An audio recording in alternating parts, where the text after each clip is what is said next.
Pada zaman dahulu kala, hiduplah seorang raja yang bernama Kertamarta. Ia memimpin sebuah kerajaan yang sangat indah dan megah. Kerajaan tersebut adalah Kerajaan Daha. Raja Kertamarta mempunyai dua orang putri yang cantik, Dewi Galuh dan Candrakirana. Kehidupan mereka sangat bahagia dan berkecukupan. Pada suatu hari, datanglah seorang pangeran tampan dari kerajaan Kahuripan. Pangeran tersebut bernama Raden Inu Kertapati. Kedatangan pangeran ke kerajaan Daha adalah untuk melamar salah satu putri raja, yaitu Candrakirana. Kedatangan dan maksud pangeran sangat disambut baik oleh Raja Kertamarta. Putri Candrakirana pun menerima lamaran pangeran Raden Inu Kertapati. Karena pertunangan itulah membuat Dewi Galuh merasa sangat iri.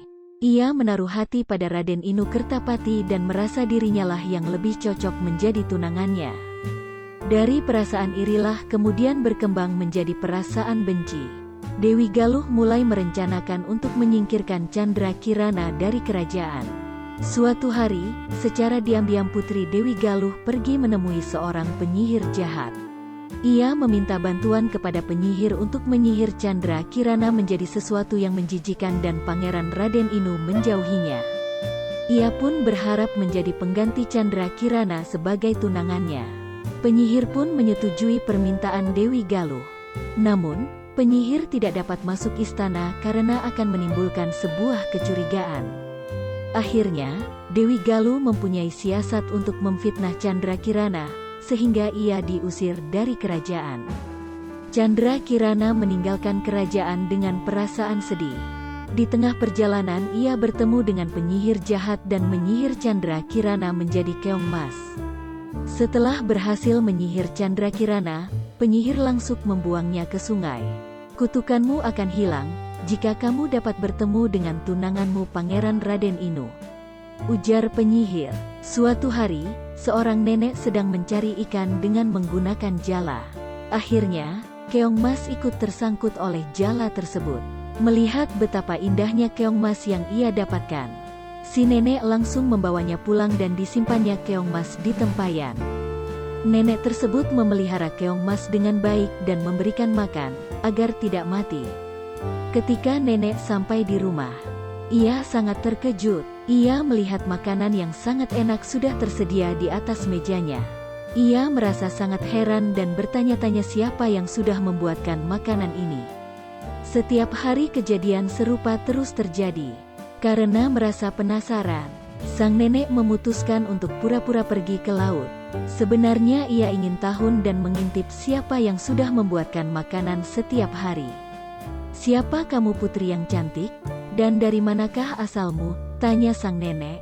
Keong mas yang berubah menjadi wujud aslinya yaitu Candrakirana sangat terkejut melihat kedatangan sang nenek yang tiba-tiba. Akhirnya, Candrakirana menjelaskan siapa ia sebenarnya dan menceritakan kenapa ia berubah menjadi keong mas. Setelah menjelaskan kepada sang nenek, Candrakirana pun kembali berubah wujud menjadi keong mas. Sementara, Pangeran Raden Inu terus mencari putri Candrakirana yang mendadak hilang entah kemana. Namun, kabar dari Candrakirana pun tidak dapat ia dapatkan. Pangeran Raden Inu Kertapati sangat yakin bahwa Candrakirana masih hidup. Karena keyakinan itu, membuat Raden Inu tidak berhenti mencari. Ia pun berjanji, tidak akan kembali ke kerajaan sebelum menemukan tunangannya Candrakirana. Akhirnya, Pangeran Raden dapat menemukan Candrakirana. Ia merasa sangat senang. Begitu pula dengan Candrakirana yang berhasil menghilangkan kutukannya, apabila bertemu dengan tunangannya.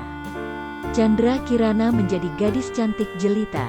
Raden Inu Kertapati segera membawa Candrakirana ke kerajaan Daha. Ia pun mengajak nenek yang sudah menolongnya. Candrakirana pun menjelaskan perbuatan Dewi Galuh selama ini kepada Baginda Raja. Akhirnya, kejahatan Dewi Galuh terbongkar. Dewi Galuh mendapat hukuman atas perbuatannya itu. Namun, karena merasa takut akan hukuman, ia melarikan diri ke hutan. Sementara Baginda minta maaf kepada Candra. Akhirnya, Pangeran Raden Inu dan Candrakirana memutuskan untuk menikah. Mereka hidup bahagia.